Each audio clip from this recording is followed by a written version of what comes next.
Hi, I'm Zlata, and in this video I'm going to review the cheapest violin bow on eBay, costing a whopping $6. I'm not going to look at it from a perspective of a professional violinist, but I just want to see for what amount of dollars you can get a decent beginner bow if you are on a tight budget. So I ordered the bow. It arrived quickly in a long bubble envelope.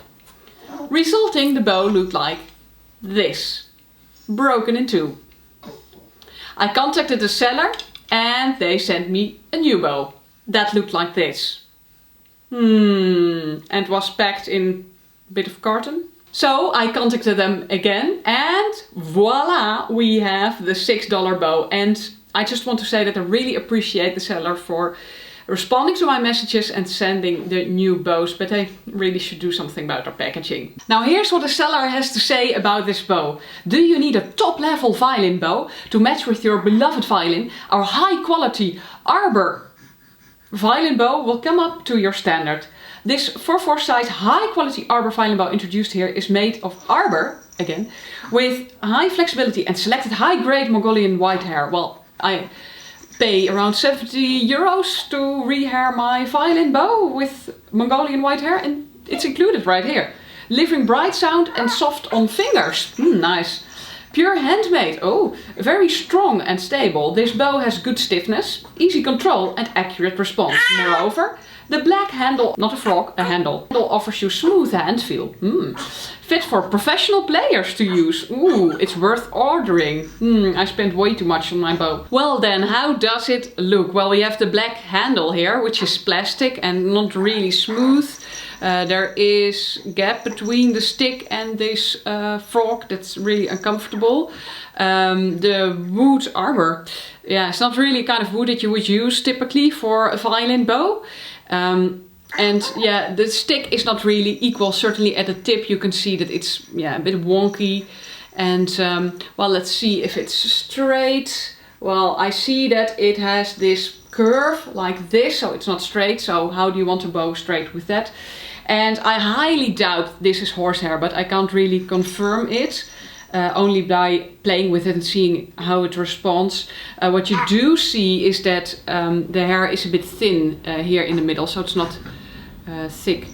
Let's see if this bow is something that could be okay for a beginner, because I can imagine that if you don't have much to spend, you might be willing to compromise on some of these things. So what a beginner needs in a bow is a bow that is stable, that is easy to handle, certainly in détaché, in legato, that kind of stays on the string, is not too jumpy, doesn't shake that quickly, that kind of stuff.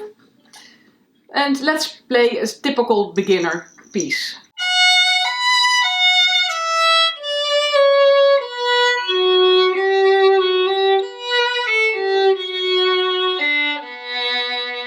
Now you see that the sound actually isn't that bad, but I have to do a lot of workarounds and control. I really have to push this bow to stay in its place, to go straight over the string, and it's for me a lot of work. And if you are a beginner, I can imagine that you can't do these corrections and that you actually want a bow that helps you and not a bow that gives you extra challenges. What you see when I make long bow strokes, that the bow is unstable.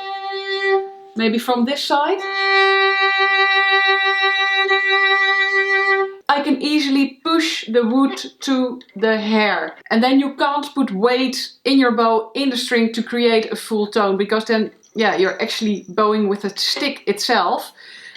So it's definitely not a stiff bow. It's actually very weak. With little effort you can do this, and that's not good in a bow.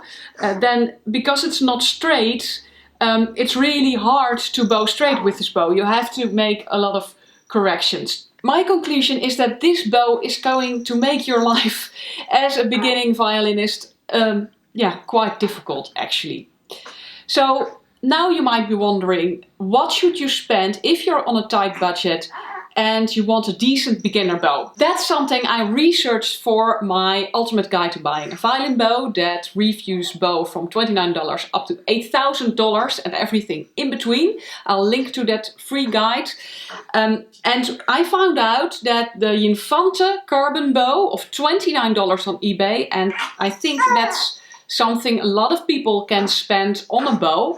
You can, for example, buy this bow when you have a bad bow, something like the $6 bow that came with your violin, and you just want a decent bow as a beginner, then this would be a really good choice. Concert violinist Gedre says in my bow guide that this is a 1 in a million bow for just $29. And this bow doesn't make your life too difficult. As a beginner, you can do everything with it that you would want to. Let's listen to the sound.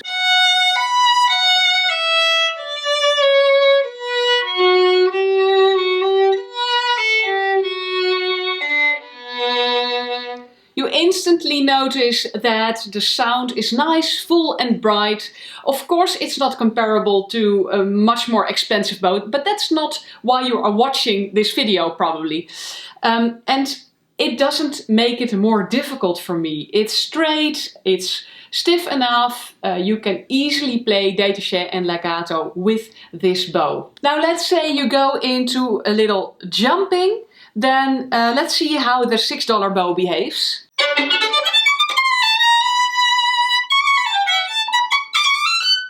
Well, I'm totally out of control with this bow, and I really can't imagine that a beginner violinist can handle this in a way. Now let's try the Infante bow.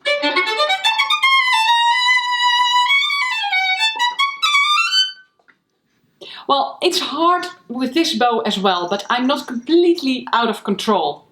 I can do it with workarounds, so up to a certain point you can certainly get away with this Infante bow. Well, I'll link to both bows in the description below if you want to buy one of the two. And if you want more bow reviews, then make sure to download my bow guide at violinlounge.com/bow. And now, just for reference, my own bow.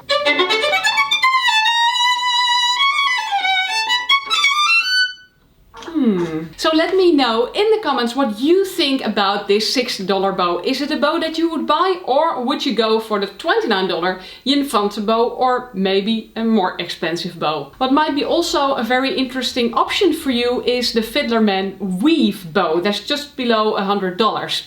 I'll link to that review right here. And if you want some more video lessons on how to improve your bow technique, then I'll link it up here. Thank you so much for watching, and see you in the next video. Bye bye!